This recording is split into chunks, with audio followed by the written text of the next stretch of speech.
So, a few hours ago, Minecraft Snapshot 24W33A dropped and added some new interesting things regarding the minecart. It's pretty simple. Enable the new feature in the world creation menu, and you gain access to a game rule command that allows you to change the max speed of the minecart.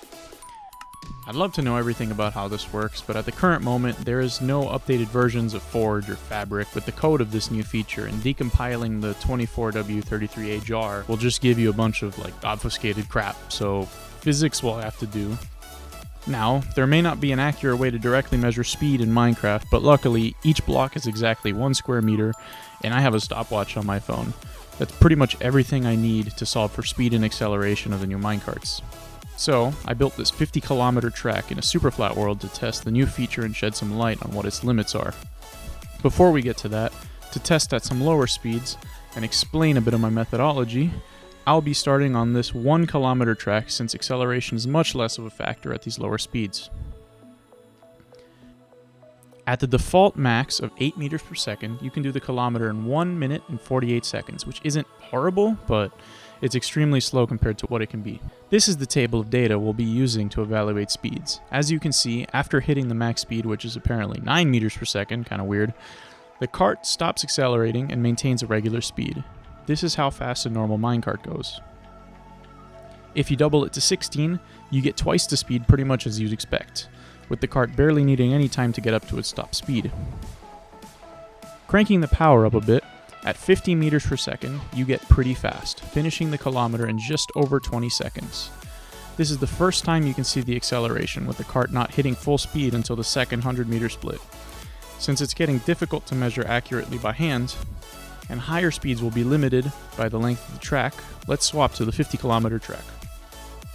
So now that we have that out of the way, let's set it to 100 and let it rip on the long track.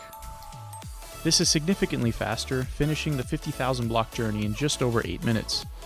Plugging in the numbers, you can see that the minecart is once again hitting its game roll cap before the first split, so let's keep going up. Next we try 200 meters per second on the game roll, and a similar result. It takes some time to get going, but by the second split just past 1,000 blocks, you're already hitting max speed. It finishes the track in 4 minutes and 13 seconds. So let's keep going up. This time to 300 meters per second. And this is where you see more interesting data. Finishing the 50-kilometer track in 2 minutes and 56 seconds, the minecart sees a similar first and second split, but continues to accelerate to a higher level. By the 5,000 block mark, it's hit its max speed. Continuing to 400 meters per second, you can finish the 50-kilometer track in 2 minutes and 24 seconds. And you get even more of the entire story. Requiring nearly 30,000 blocks to reach its top speed, which, by the way, is Mach 1.16, which is kind of getting comedically fast. Unfortunately, when I tried the 500 meters per second, the numbers I recorded were practically identical to the 400. One issue I'm continuously running into is chunk loading problem.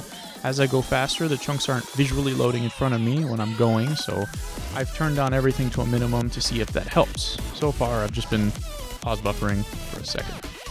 I also turned the max speed up to the max allowed, 1,000, to see if I can get even more. And that didn't work. It's really broken.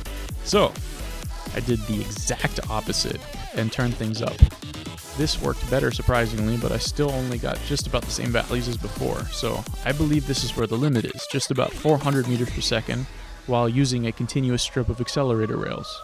This could be for two reasons. Maybe it's a Minecraft issue where the game is being pushed too hard loading chunks and accelerating the cart, or it could be that the rail has a programmed-in friction coefficient, a slowing force that would increase at higher speed, reaching some kind of equilibrium at 400 meters per second. But, given the fact that I don't know what the mass of the minecart or the player or any of that is. I don't even think the game has that. I can't really calculate it because I need mass. It's a force. This was going to be the end of the video, but then I had an idea using furnace minecarts to add more momentum, but yeah, that didn't work. It's really slow. Worth a try though. So, the max speed of the minecart seems to be 400 meters per second, which, by the way, is still completely insane. Mach 1.16. I would never have imagined this to be in the vanilla game, but hey, I'm here for it. it could possibly make these things like 10 times more useful, because right now they're really only used to collect from farms. And although they have some utility, elytras and nether roof shenanigans exist, so they haven't been that useful, but maybe now they are. So I hope you enjoyed the video. I'm working on something relatively big that's coming out soon. This was kind of just like spur of the moment. I like to explore features before the internet really gets to them. Feels cool being early and not just treading where someone else has already gone. So, see you soon.